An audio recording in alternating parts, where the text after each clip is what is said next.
couple questions. How many of you grew up in this church? By a raise of hands. Only in this church.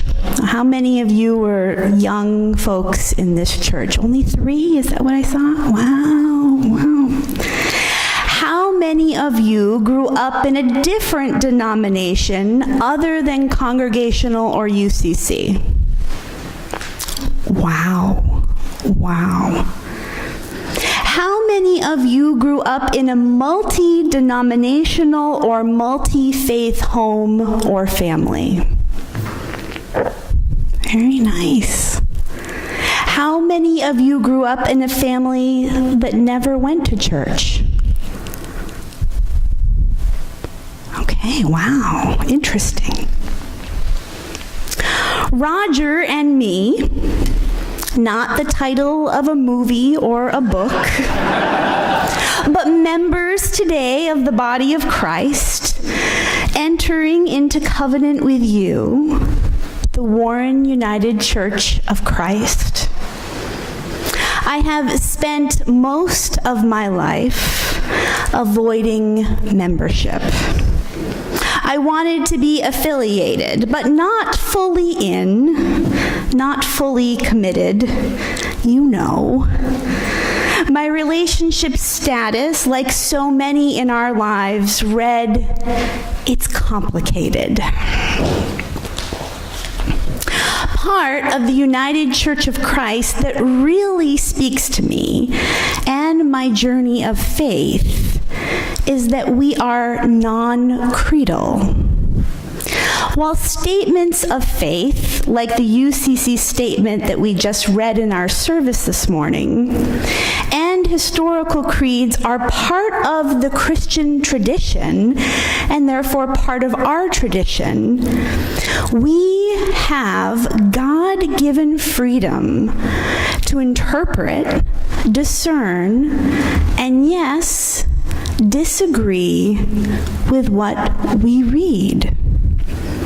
For there are no words that absolutely and fully represent the wide variety of our beliefs or the reality of our deep relationships with God, with one another, and in life. Statements of belief are not forced upon us. They are meant to guide us, to shape us, to connect and gather us, to send us out as communal and spiritual beings, as the body, serving Christ in all things. As the UCC claims, in essentials, unity. In non-essentials, diversity. In all things, charity. The UCC, the United Church of Christ, also claims that God is still speaking. God is still revealing God's goodness and life, God's way and hope for us. God is still proclaiming God's good news to people everywhere and here to us. Good news that is meant to be shared. Good news that is not of a finished creation, but that is continually evolving. Good news of God's self here in the Mad River Valley, in Duxbury and Roxbury, in Waitsfield and Warren. It's been a really good few months, folks. It's been a great start to a new year. Our very first full year together. So many positive, joyful, enthusiastic, grateful things and feelings. as I continue to witness the incredible energy in this place, a kind and gentle spirit, an ever-present willingness and sense of dedication and faith in this church. And this is simply my first few months with you. Good things are happening here, and I have no doubt they will continue to do so. During my most recent search for a new church and spiritual home, there were many things I was looking for and hoping for. One of the most important of these was I was looking for a community that was unafraid to try something new, to experiment and explore. A community unafraid to live out their faith through actions of love, acceptance, kindness, and mercy. A church unafraid to venture into new territory, unafraid to truly live and be the church. For a fearful church is a dying one, fearful of movement. A church that lives in and acts out of fear is rarely focused on Christ's mission. And the church cannot stay docked. It cannot stay close to the shore at all times. We can no longer sit here, swing open the doors, and wait for folks to fill the pews. During search and call, one church's website read, "Don't go to church, be the church." Now, as a pastor, I thought, right idea, but not the best words to convey the message. For while their intentions were good, there are vital reasons why we gather each week and during the week as the church.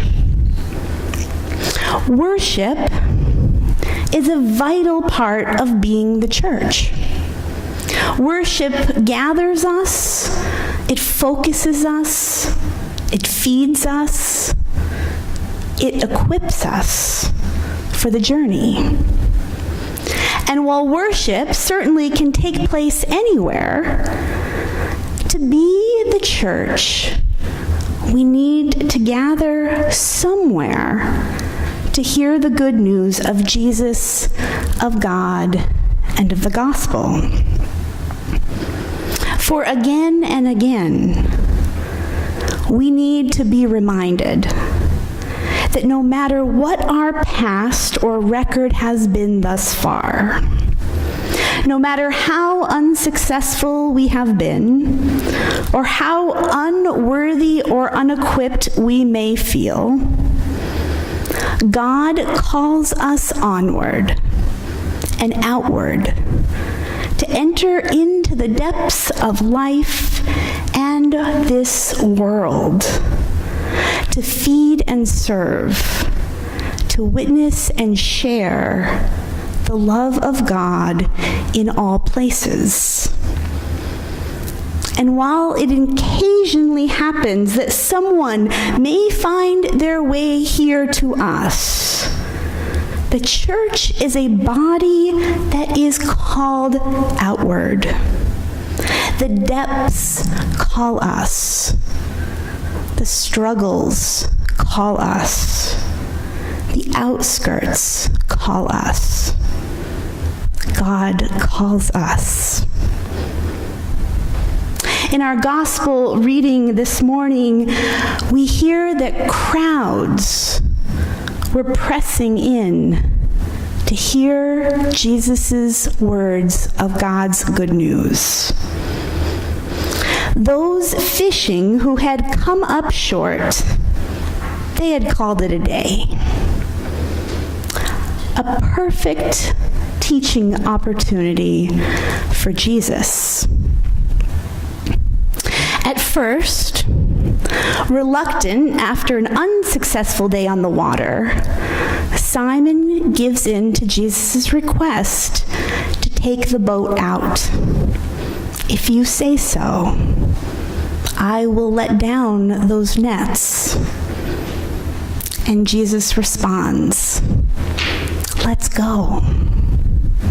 Deeper. They caught so many fish, their nets were breaking. So many fish, they needed to call for backup to haul them all in. 2 boats. All were amazed. And seeing this, Simon, beside himself, falls before Jesus. "Stay away from me," he warned, confessing his human sin and limitation. Jesus is not afraid.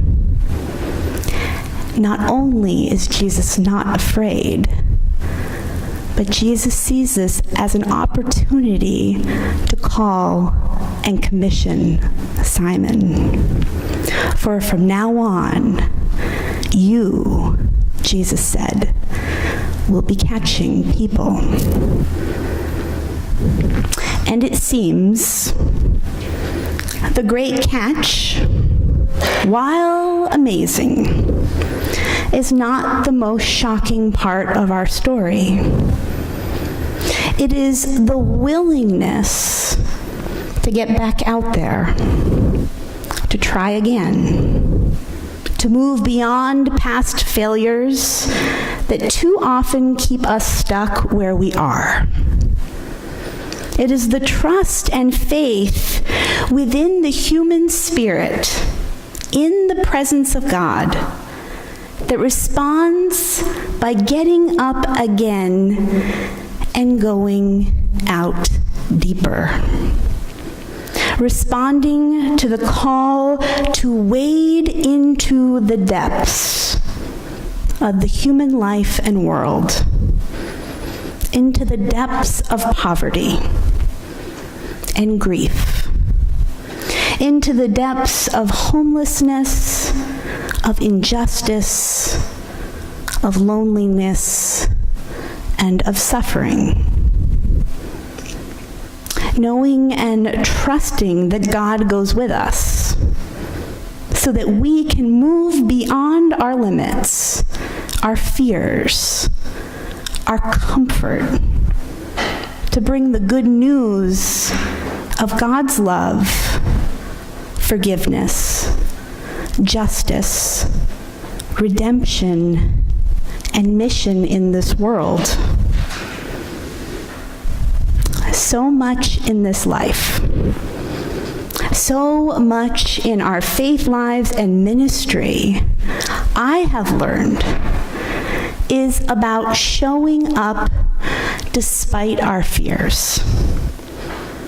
As we learn to maneuver through them to enter in with God's good news for all people. Like Paul, like Simon, like the disciples who returned again and again into the waters after a long and hard day to help out, to carry the load so people could be fed,